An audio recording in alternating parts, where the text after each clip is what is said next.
Assalamualaikum warahmatullahi wabarakatuh. Halo teman-teman, apa kabarmu? Mudah-mudahan dalam keadaan sehat walafiat.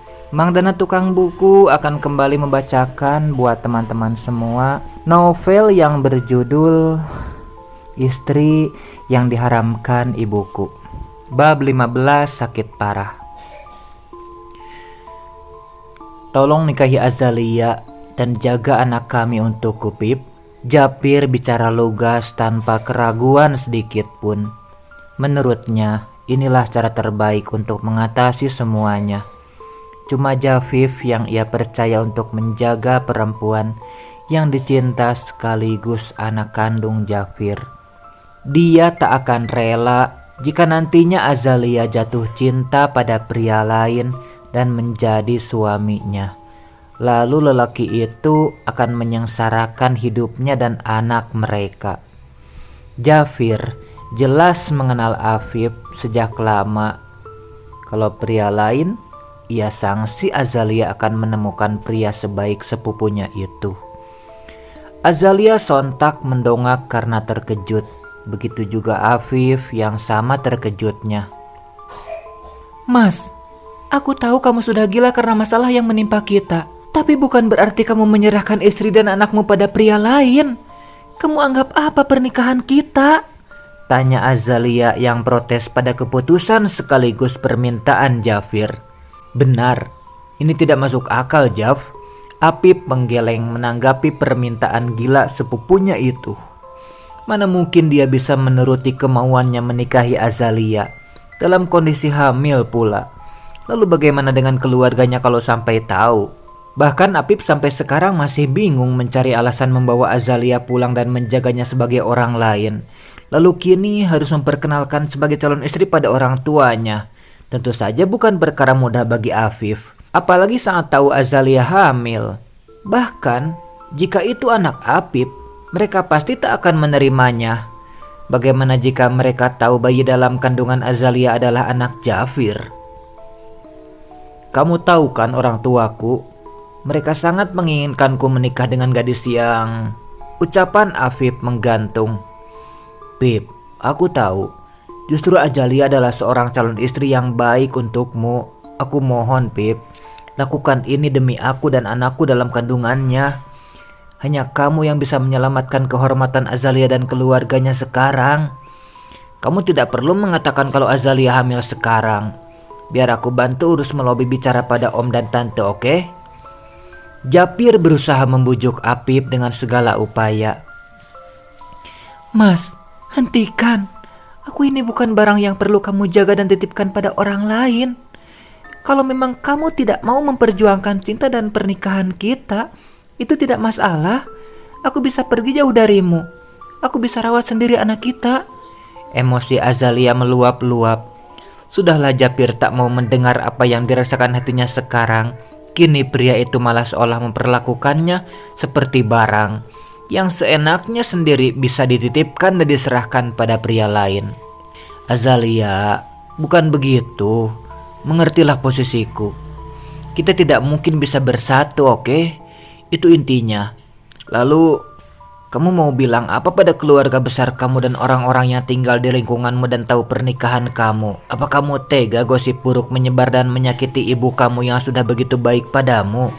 Lalu bagaimana nasib anak kita, Azalia? Jafir memberi penekanan demi penekanan atas semua ucapannya. Azalia terdiam. Dia mulai berpikir setelah pria yang sudah sempat mengucap akad nikah itu menyebut nama ibu, keluarga besar dan anak dalam kandungannya. Tentu saja nasib anaknya lah yang terpenting. Tapi bagaimana dia bisa menutupi status anaknya dari orang lain jika bercerai dan tak menikah dengan pria baik? Namun meski begitu, Azalia tetap menggeleng.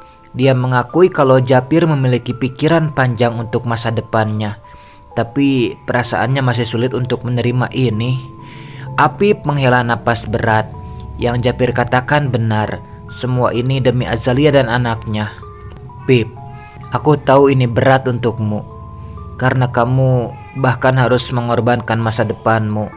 Tapi setidaknya Kamu masih bisa hidup dan menata masa depanmu tanpa rasa bersalah dan tatapan kebencian dari banyak orang atas cinta terlarang yang pernah kamu lakukan. Japir tak sanggup meneruskan kata-katanya.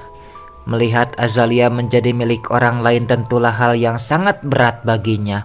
Tapi ia tak punya solusi lain yang lebih baik dari ini.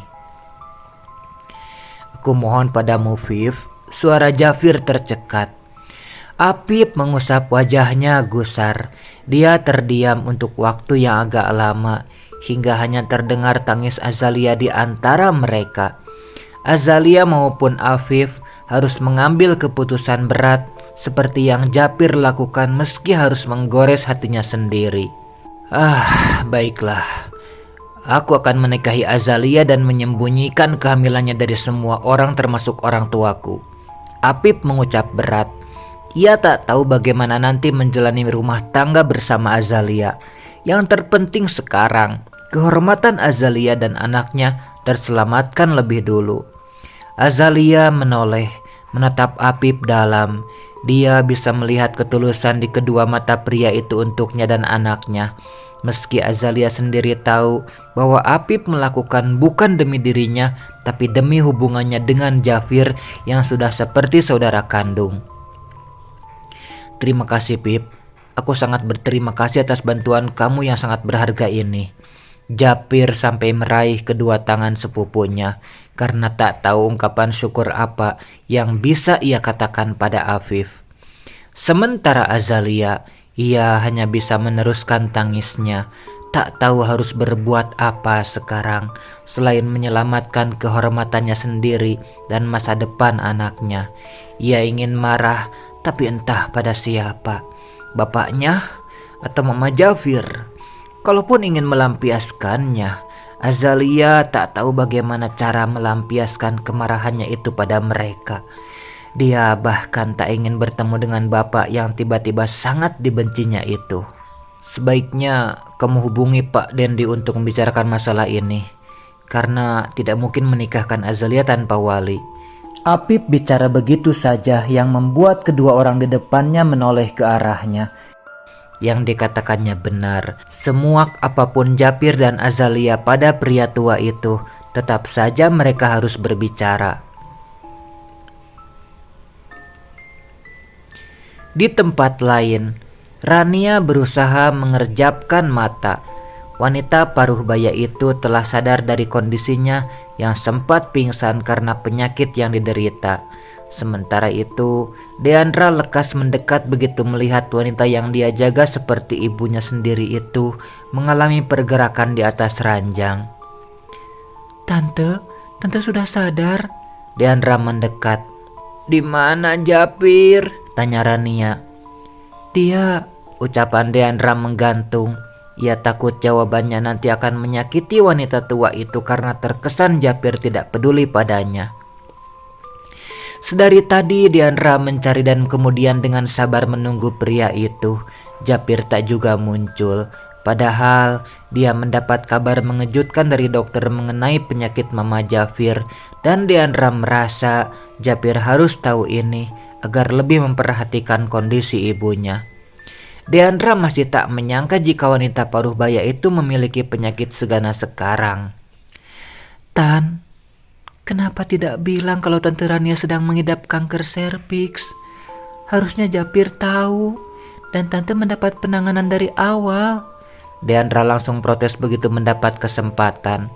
Dia masih tak mengerti kenapa Rania diam saja. Padahal kalau sedari awal mendapat penanganan yang tepat, bisa jadi penyakitnya akan bisa disembuhkan. "Kamu tahu dari mana, Dek?" Dua mata sayurannya melebar. Dia tak menyangka apa yang dirahasiakannya selama ini dari keluarga juga orang-orang dekat yang dikenalnya akan ketahuan oleh gadis itu. Dokter yang bilang, Tan, karena Deandra harus nebus obat yang gak asing buat aku. Deandra menceritakan bagaimana akhirnya dia bisa tahu tentang sakit Mama Japir tersebut. Wanita cerdas itu terpaksa mendesak dokter dan menanyakan secara detail sakit yang diderita Tante Rania, sebab obat nyeri dosis tinggi yang biasa dikonsumsi oleh penderita kanker.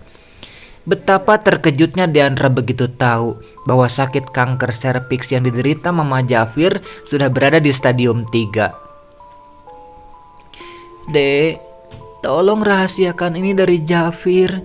Jangan sampai dia tahu ya. Tante gak mau menambah masalah dalam hidupnya setelah semua yang Tante lakukan.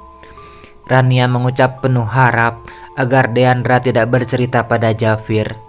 Tante, kita gak tahu Tante bisa bertahan sampai kapan.